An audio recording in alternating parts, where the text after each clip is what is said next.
Hi, everybody, and welcome to Moohead Radio. I'm your host, the big and furry bovine. It is Wednesday. Sorry, we're a little late getting started, but technology being what technology is in the fucking mountains. Joining me today is probably the longest living, surviving early listener of Moohead Radio, family member, and overall troll, Tony the Calf. How you doing, Tony?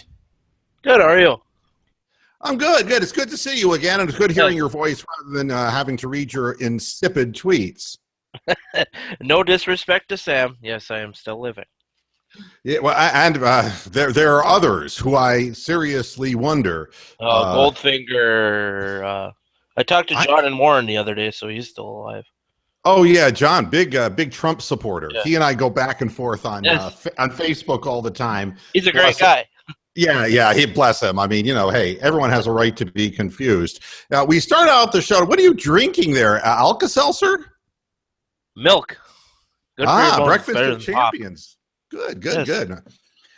I like to have a warm, fuzzy story to start every show, Tony, because it's my belief that with all the negative media that we get, one fuzzy, warm story, and with you, and tell everybody. This isn't going to have some kid being beheaded on a slide, is it?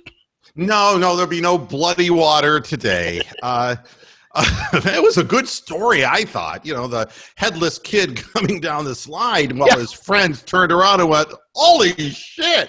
I thought it was kind of breaking from Aleppo, Syria. Oh my God! So, at any rate, you can and go on Twitter and tell people we're on the air, because I can't do all these things. I'm kind of juggling. You'll be my eyes and fingers, and I'll be checking the front page out. Hi, Amsterdam. How you doing? Here's the story, Tony. Kid's name is Zion Harvey, and he's an African-American boy. He's a young kid, 9 years old. He had a bacterial infection and lost both his hands, okay? Oh, jeez. No, this is a warm, fuzzy story. He received a double hand transplant. They say that, medicine sucks and all, but not for this kid. He says the most important thing to him is being able to wrap them around my mother. It's been 13 months since he had the surgery, and he can throw a football, feed himself a slice of pizza, and hold his 3-year-old sister. This is from a kid who didn't have hands. Oh, wow. Right? I mean, it's really amazing and he has 2 hands, and the hands are growing with the rest of his body. So the transplant it is successful. Now, he says he wants to play actually in some organized sports, whether that's, but it's a goal for the young kid. And I think it's a wonderful thing. He's still got a ways to go to make Olympic handball. Ha, ha, ha. Well, he's still got a ways to go to do, he's not even masturbating it. No, I'm sorry. At any rate, I don't want to turn this story into anything negative because it's a warm, fuzzy story. And word spreads quickly. Word spreads very quickly. The dual hand transplant now, because this was a story on CNN, Greg Little, former Cleveland Browns wide receiver, is next in line as recipient. Okay, so that's how we end a nice, warm, fuzzy story. Are you following this whole Joey Bosa thing? I am. The kid got offered, what was it, like 13, 14 million a year or something like that. Just shut the fuck up, accept the contract, and play. I mean, I'm at a loss. I'm really kind of at a loss because I was looking at the main things, the bones of contention, the offset language, which 29 out of the 31 first-round picks from this year had offset language in their contract. We don't know exactly what the offset language is, and they're not paying him his signing bonus, which is the largest the team has ever doled out, 100% this year. They wanted to pay him 85% this year and pay him the remaining 15% in the next calendar year for the NFL, which starts in March. I mean, who gives a flying fuck? 85% of $16 million. That's a lot of money. Yeah, Jesus Christ. I mean, there's people who don't even make $1 million in 10 years, let alone, this guy. Yeah, I mean it's and he's walked. And the thing that's interesting about the story is that Joey Bosa's father played football many, many moons ago, and he did the same thing. He was a rookie holdout. Yeah, it's that Urban Meyer, leadership skills. I tell you. I'm not sure what it is. I just think that it's push and shove, and he can't be traded. He could sit out a year like John Elway did, and he could, and he could play for somebody else if that's what this is all about. But the end result is that the team now is biting back, and the team is saying, "Hey, look,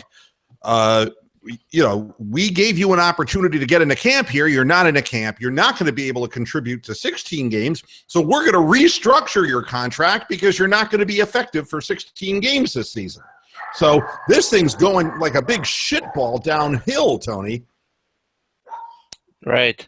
Well, I saw some graphic today that they pulled the final contract and they did the same thing to Phillip Rivers, and he signed like a week later. So I don't know. All this posturing, do you think maybe it's just attorneys overstaying their welcome? Oh, every big financial negotiation, there's 17,000 hands trying to get their hand to get the dollar. You know what I mean? I remember when I was trying to buy the radio stations in Binghamton, we had two contentious attorneys that were holding the deal up, and the owner of the station and myself were actually negotiating ourselves. And we told our attorneys to fuck off because they were actually, and we're paying these people and they're actually making more billable hours for themselves. So I'm always a little bit the jaundiced eye when I look at attorneys involved in these things too. Right. Everybody's got to make a buck, apparently. Here's an interesting story, Tony. This is a prison story, all right? And I don't expect you to know much about prison, but I mean, you've watched enough prison movies. Wholesome prison? Yeah, I mean, there's currency. Not money. You don't have money in prison, but there is currency. Do you know what they use for currency in a lot of prisons historically? You've seen it in movies. Hold on, Mark. I'll be right back. All right. Well, I guess he can't answer the question. So I guess his mother's calling. Now, the thing that makes the story interesting is that in all of the movies that you see, cigarettes are the currency that they use within prison. In order, one prisoner who has the most cigarettes in his possession, the most cartons of cigarettes, would be the guy who's doing best with whatever wheeling and dealing he's doing. I'm not sure how you get cigarettes in prison, and I'm not sure I want to know. But I thought it was a real sign of the times here that the new currency in prison is ramen noodles. And you're saying, why? You can buy 10 for $1 in the United States grocery stores here at any grocery store. And they're worth 59 cents basically in a prison commissary that don't exist. But the ramen noodles are the new currency. And the reason they're the new currency is because I just went on with the story, Tony. The reason, the answer to the currency is ramen noodles. That's the answer to current. It used to be cigarettes. Now it's ramen noodles. And the reason is because private companies bought out food services for prisons.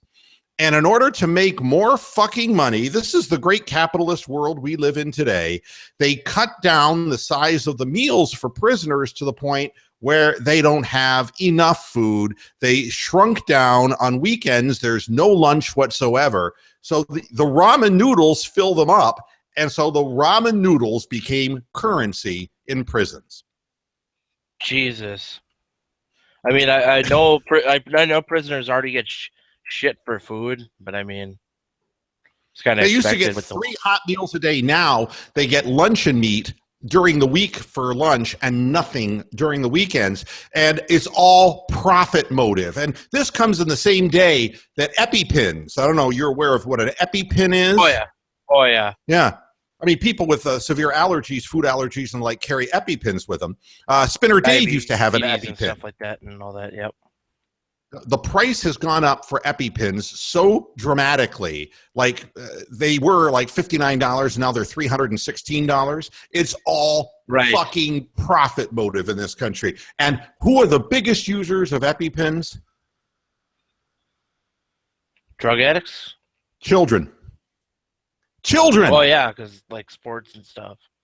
I mean, but allergies and all kinds of things in kids, because their bodies don't have fully developed immune systems, the EpiPens are necessary, and they've jacked the price up. And that's the amazing thing with the great world we live in, where profit motive is more important than human life. I found it amazing. And one other story that I found to be the most disgusting, I'm going to find a liberal bitch that you hate, Tony. All right, and it's not Hillary Rodham Clinton. No, it's not Hillary. It's not Hillary. Fuck. Elizabeth Warren? No. Barbara Streisand. Yes, she's still alive, okay? Fuck me. I mean, she does make good Christmas carols, but besides that, fuck me. And she's Jewish, and she makes money off Christmas carols, so she's Jewish, right? At any rate, Barbara Streisand's pissed off at Apple because when you go to Siri and ask Siri about Barbara Streisand, it refers to her as Streisand instead of Streisand, like sand in a desert. And she was so pissed off that Siri was mispronouncing her name that she called CEO Tim Cook and said, fix it. And they released an update for Siri, and the adjustment was to repronounce Barbara Streisand's name. Oh, Jesus Christ. When is it enough? When do we stop paying these people? Oh, my God. Fucking liberals. I know. The other thing I read that was interesting today, when I first signed on the show and you were listening to the show, there was an opportunity for me to make money doing this program that I rejected, right? Do you remember where the source of money was coming from in those days? Wasn't it that one website? Sports.cleveland? Offshore gambling. Remember when offshore gambling was all the rage? Oh, yeah, online poker and all that crap, and yeah, offshore gambling, and then they shut all that down. But they ran a lot of money at me, and I said no because I didn't want to be associated with it. And then what took its place were things like these fantasy leagues, right? Yeah, FanDuel. FanDuel. What is it? Sports Kings? Yeah. Is that the other one? And those two companies, the two big ones, are losing money faster than you can print it. Really? Losing their ass. As fast a start as all that got off to, it has not amounted to a damn thing. Oh, yeah, because I'm sure you have all these free fantasy leagues, and you win your share of $1 million in a free fantasy league. There's a reason why they're losing their ass. And the reason is, at first, there was concern whether it was really, gambling. And if it was gambling, it was illegal and they were going to get shut down. But the real thing is that people were gaming the system. And big money players came in and rigged the odds so that the little guys all lost 100% of the time. Right. And they started taking all the people's money. So all these things, you could win $1 million, it was horse shit. The only people who were winning, and it's funny because what these things turned into was like the stock market, where big-time players control the ebbs and flows, and the little guy can't even get into the game anymore. Right. Pretty amazing. Pretty amazing. So your sports fantasy stuff is, puppy. Oh, it's Jade Wolf. Let's see if I can get him up here. Hey, here he is. Jade Wolf. Jade Wolf.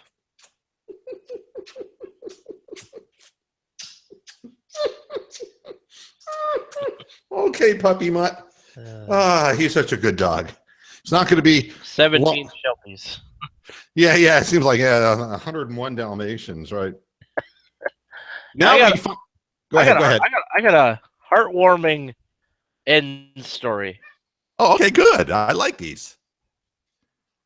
He was weeks shy of his 11th birthday on that faithful 2007 August night when the 35W bridge collapsed into the Mississippi River. That's the story. Oh, here's this. Uh-oh. 20-year-old Mohammed Roble was convicted Wednesday of providing and conspiring to provide support to a foreign terrorist organization known as ISIS. What a wonderful story. He was on a bus that plunged 30 feet into the river, survived with a broken leg. 8 years later, after collecting $100,000 in government funds, No. he has been convicted of pledging to support and send money to ISIS. He God, should have what a died the first time. yes, Yeah, yes. yeah. Did you ever Too see bad Dewey Cox Walk Hard? The Dewey Cox story? I have seen that movie. Yes, The wrong key died. That's what you got. The wrong. Yeah, they should have killed him when he was 11. right. Snuffed him out in the crib, the little bastard. Unreal. Should have the concrete fall on him as he was getting out of the bus. Now, if you're a Washington Wizards fan, you know the history. You remember Gilbert Arenas and the gun in the locker room. Remember that from many years ago? Oh yeah, shoving him and Javaris Crittenden. Yeah, Crittenden, right, was the guy with the gun. And they were having an altercation over a card game, and he pulled out a gun. And ever since then, it seemed like the Wizards would have good enough talent, but somehow they don't gel, right? Right. Well, this offseason is great for Wizards fans because John Wall and Bradley Beal have acknowledged, quote, they have a tendency to dislike each other on the court, unquote. Jesus Christ. That's your point guard and your best shooter. Oh. Yeah, I know. It's like the dysfunction never stops in Washington. I mean, and you wonder why Paul Pierce got the fuck out of there. It's like, hey, I can't help you guys. I tried to be a good senior citizen, and it just didn't pay off. Unreal. Oh man. So the Indians game over officially yet? I mean, at 5-1, they were getting their ass thwacked. And once again, Trevor Bauer melts down in one inning, and that's all it took to lose. Right. I think it's over. I'm just checking. With 5-1 in the eighth inning, and I turned it off because, I mean, I got to be honest with you. Bauer can sit there. It's over. Yeah, it's sad. It's sad. I mean, Oakland was bumbling, and now they've beaten us 2 out of 3 games, and our bats have suddenly gone silent, and the starting pitching has early in games taken us so far out of the lead. And we've seen this from Trevor Bauer over and over again. It's like he'll come out and he'll pitch one bad inning and give up 4 runs or 5 runs like he did today. And then he'll go on and pitch like nothing happened, but by then it's too late. Right. You can't expect the Indians to come back every single freaking game down 2 or 3 in the 9th. Well, no, they're not built that way. But the problem, see, everyone. I don't have optimism about their long-term season. Like they'll make the playoffs because the AL Central sucks 17 different kinds of ass. But as far as going anywhere in the playoffs, maybe to the second round if they're lucky. Yeah, because right now they're not getting the kind of starting pitching that they need to get. And it's funny. No.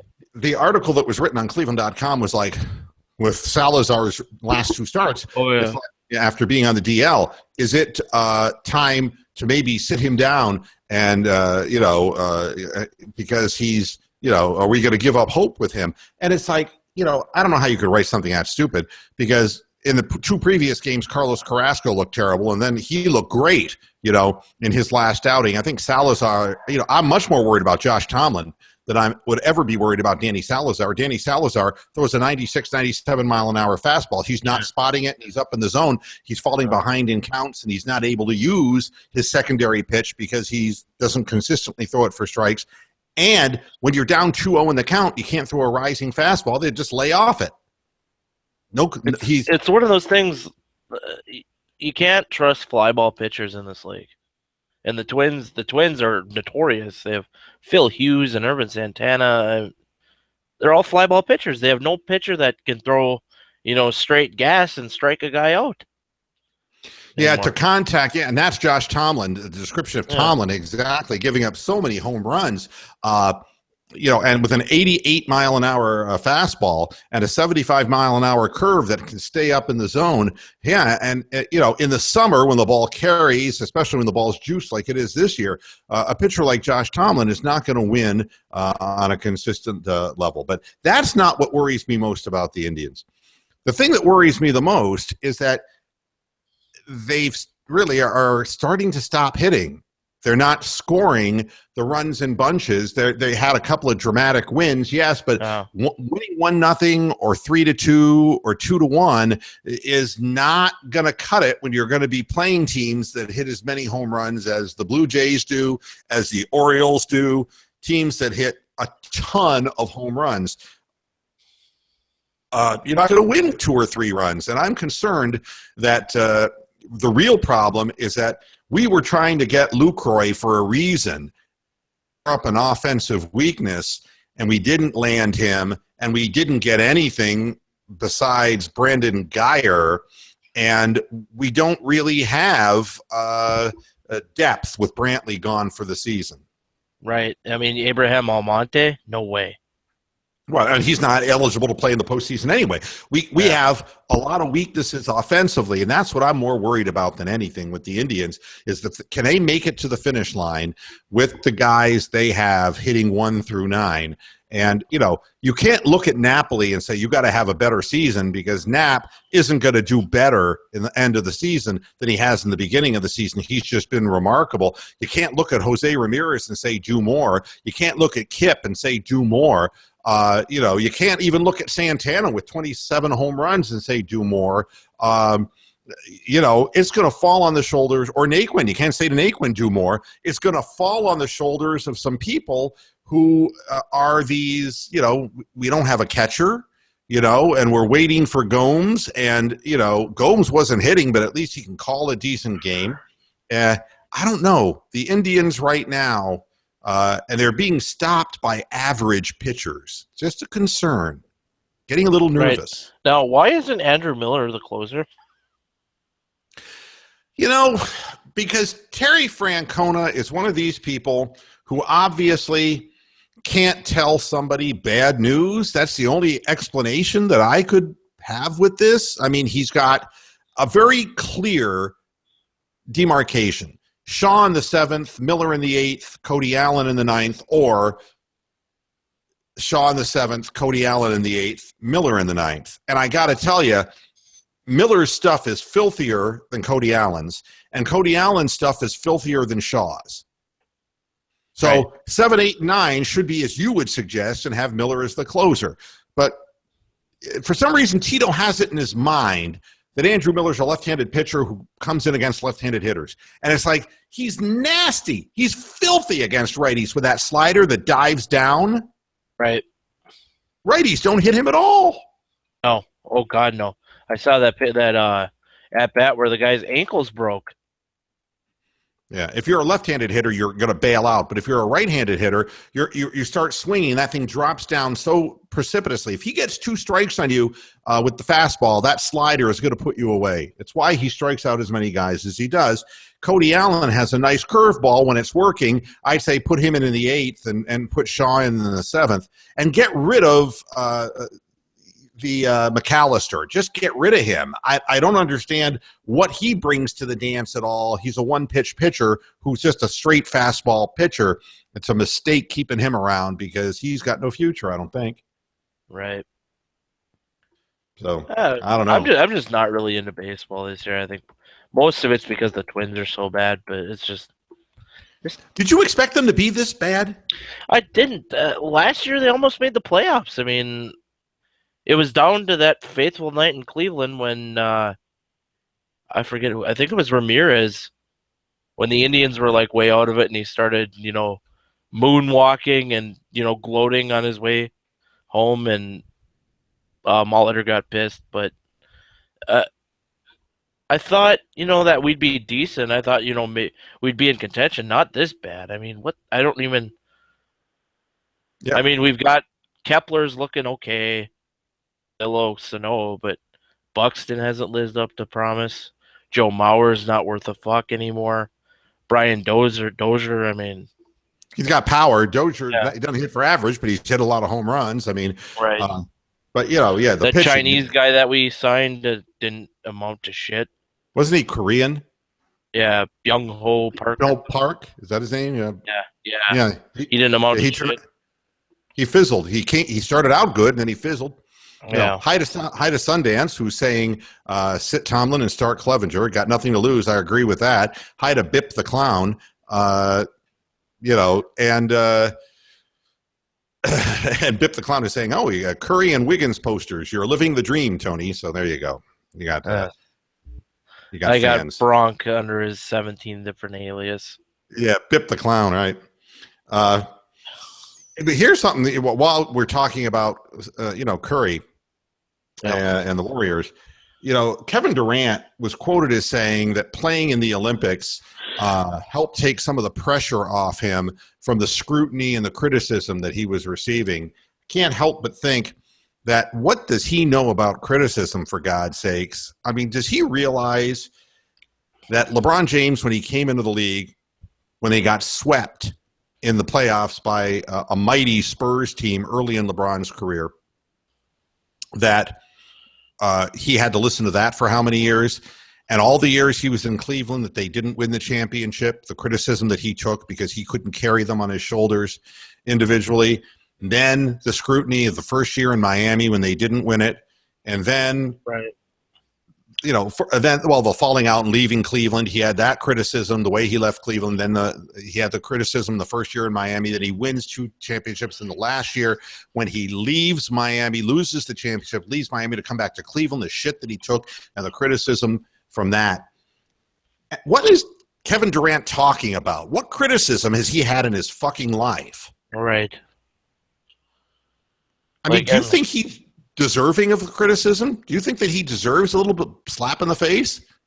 Not just a little. I mean, it's been so long in one city, you kind of create this aura amongst the fans that you owe this city, that you're owned by this city. That's why Kevin Garnett, when he left, there was a lot of bad blood in Minnesota because nobody wanted to see Kevin Garnett go. Now, granted, it was a trade and we actually got something in return, but we see it with LeBron. You see it with, God, who else leaves, sits in one city? Dwight Howard was in Orlando for all those years, and he left. I mean, it's just a stigma amongst the fans that they think that once you're there, you're indebted to that city for the rest of your career. And you're really not. Well, I don't care that he chose to go to Golden State, but there are ramifications to everything that you do. And when you're going to make the kind of money that Kevin Durant makes, and you're going to a team that is loaded with talent, I mean, the criticism is what's going to come. It's a total fucking bad look. I mean, LeBron left Cleveland, but Miami didn't beat Cleveland in the finals. Or in the Western Conference Finals. Kevin Durant, they just got their ass. They were up 3-1 on Golden State, and Golden State came back in 3 straight games to beat them. And I can't beat them. I'm going to join them. It's just a bad look. It's a terrible look. It's a bad look, and not only that, when they were up 3-1, he played such a miserable fourth quarter when he could have put them away in the important game of the series that could have ended it all. He played miserably and selfishly. So he was going to get criticized for that anyway. But honestly, you can't have everything. And, I remember when John Elway, when he was a player, he had all these endorsements and Snickers endorsements and all kind of shit. And then when the press would come out and question him, he would piss and moan. Like it was like, oh, God, what do I have to put up with this for? It's like, because you make multi-millions of dollars, you have tons of endorsements, you have a better life than anyone I can fucking think of, and it reigns in everyone's life. And Kevin Durant should just shut the fuck up. You play in the Olympics to avoid criticism. You're not going to avoid criticism because if they don't come out and win their first 20 games this year, you know what the press is going to be writing. I mean, look at Kevin Love, your former guy, the shit that he had to take coming to Cleveland, playing the Chris Bosh role in Cleveland. what do you think it's going to be like for somebody? I mean, there isn't enough shots to go around for these 3 players. Somebody's going to have to take a cut.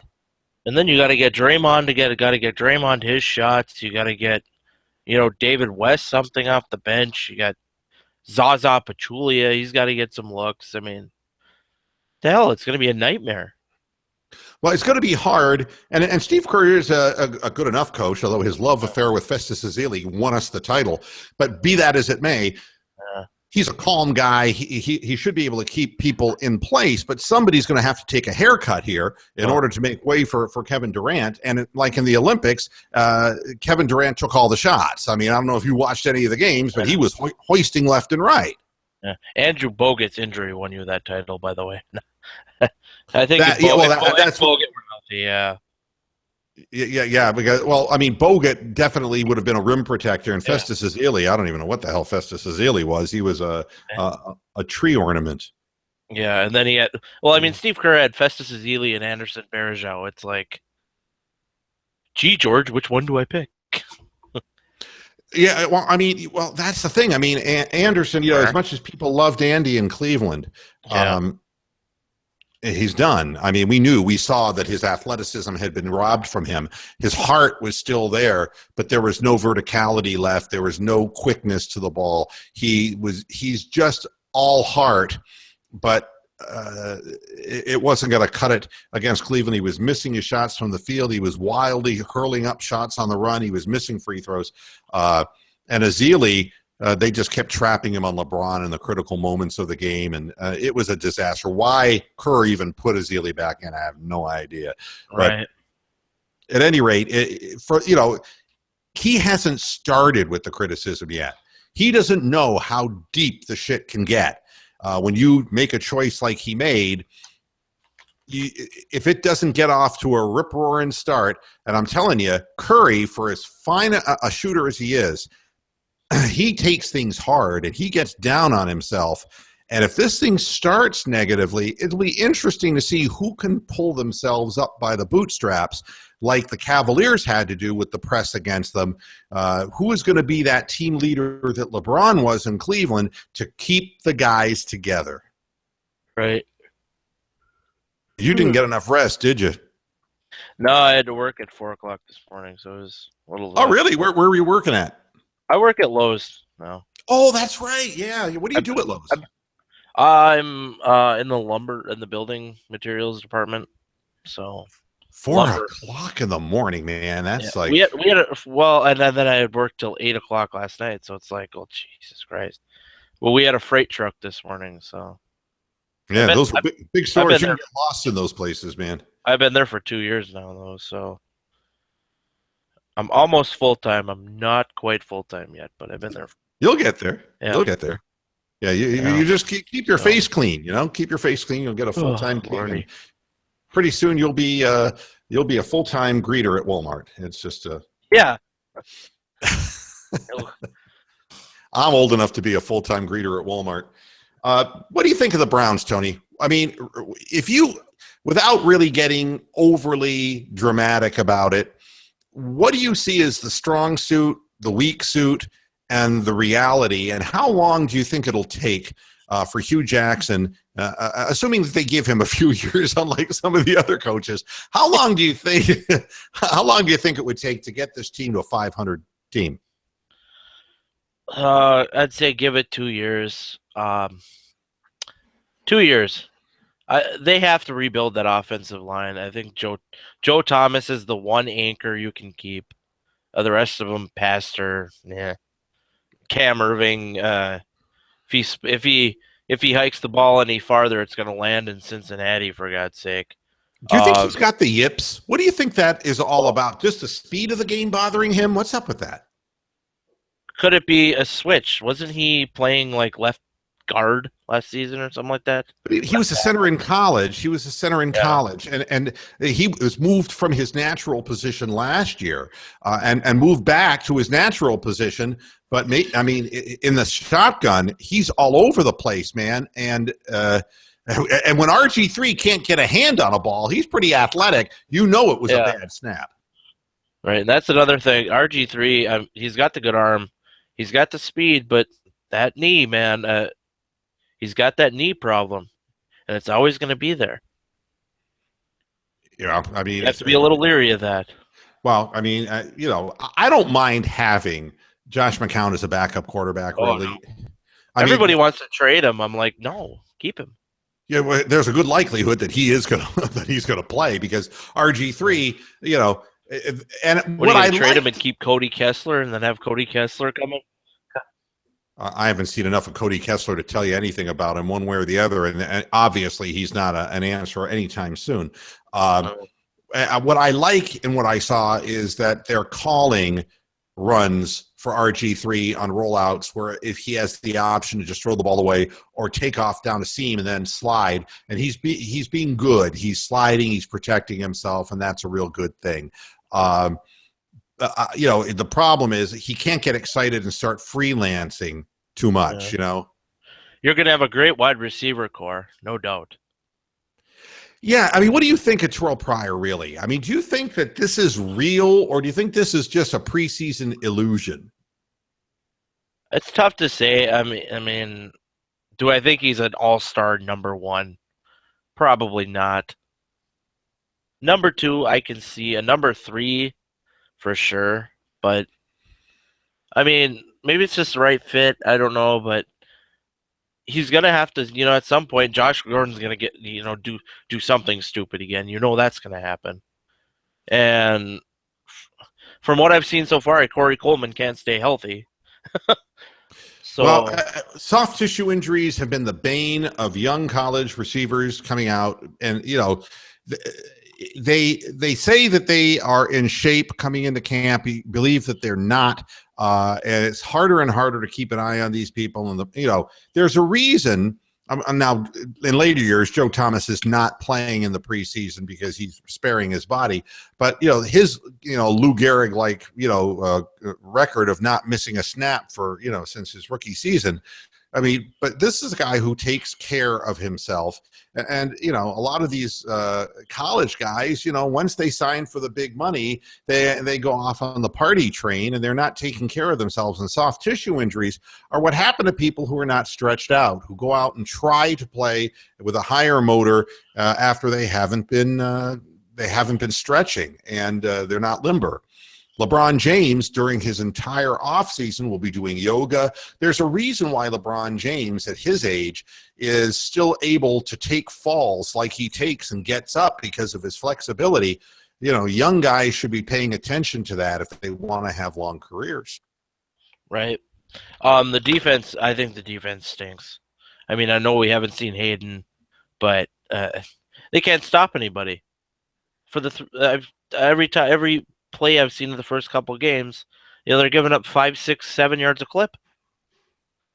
It is unusual to say the least, and these are vanilla running plays. These are not these are not plays that are being devised or game planned specifically for an opponent, and they're giving up 7 yards, 6, 7 yards a carry against vanilla running plays.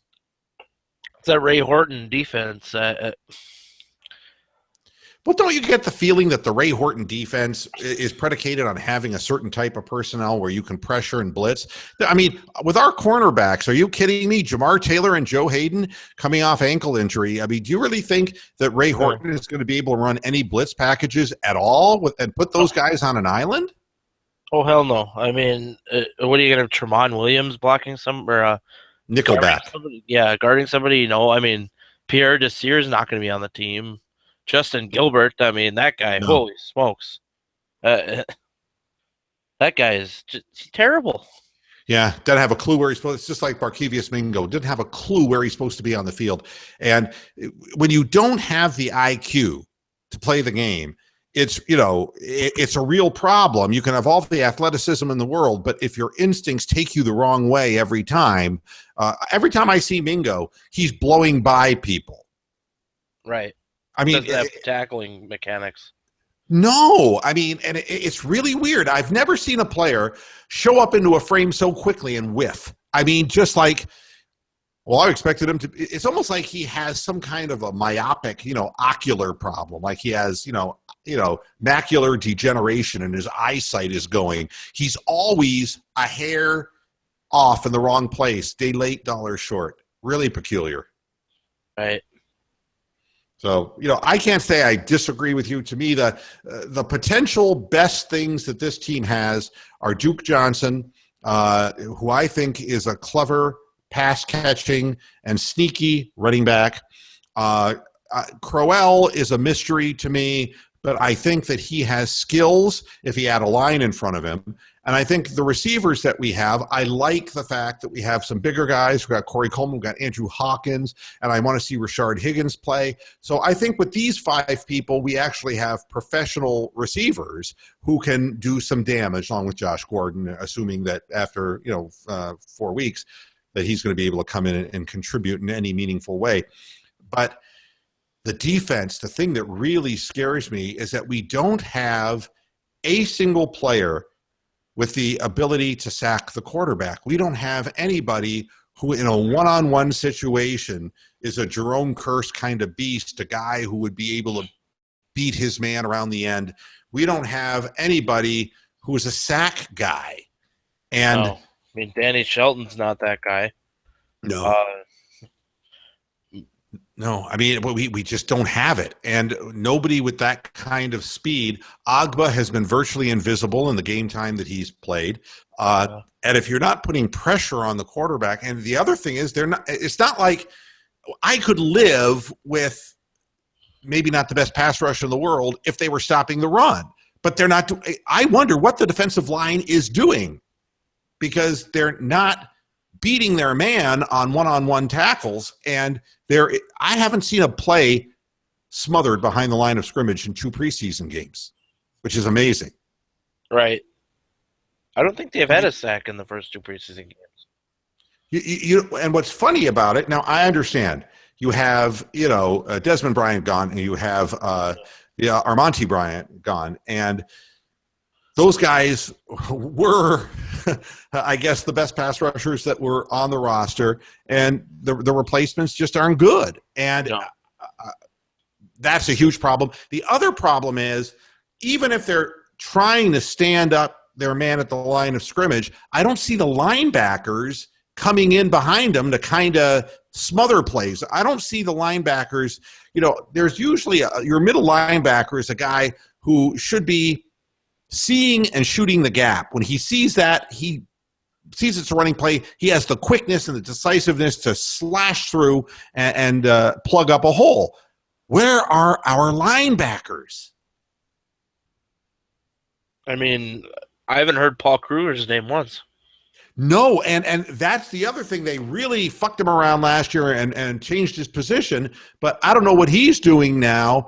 But no, he hasn't even been a factor with his time on the field, and he should be the best sack guy on the team.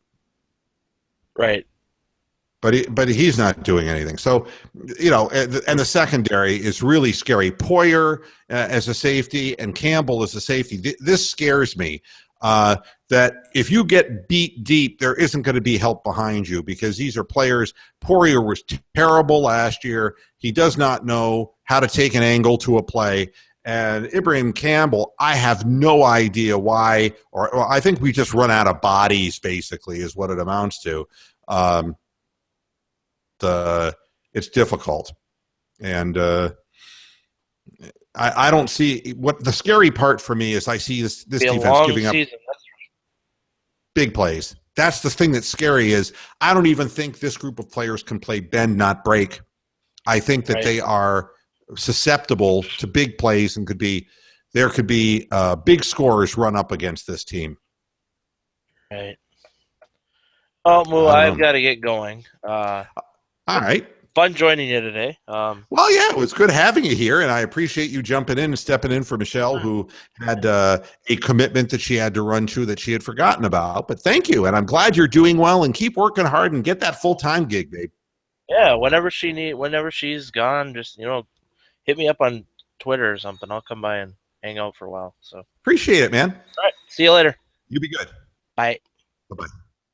Tony the Calf from Minnehaha joining us on the show today. Nice of him to do that. And, the whole thing with quarterback, I'm happy with RG3 and Josh McCown. Last year I said we should go after RG3, and we did. And I'm glad we're rid of Johnny Manziel. And no, I don't think Cody Kessler is really going to be the answer to very much. But playing a young rookie at all with the limited offensive line that's in front of him, it's just, he's always going to look way worse than what he actually is. Let him carry the clipboard. That's why you got Josh McCown, who's old enough to be Methuselah and basically will be a tackling dummy if he has to come into a game. But you don't do that to a young quarterback without ruining his career.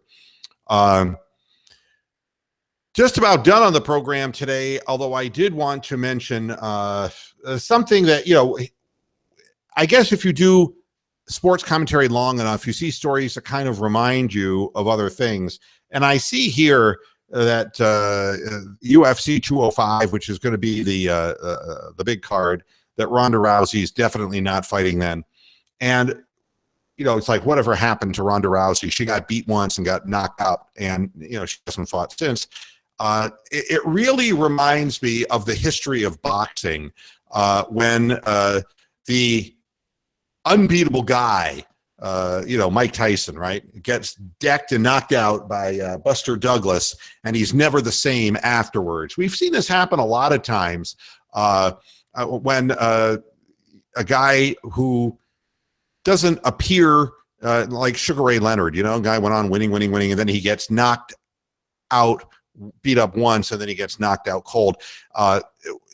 It usually spells fear for somebody, and they don't ever really come back. Michael Spinks didn't come back after Mike Tyson knocked him cold and flattened him quickly in the first round of their fight. There's a history of this.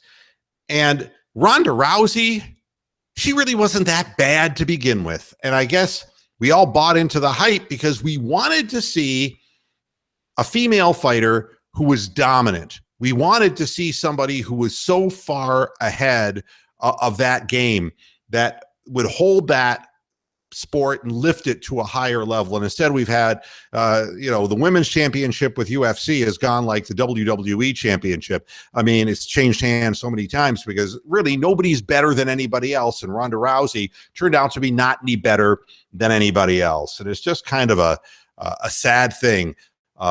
I say that Ronda Rousey should probably never fight again.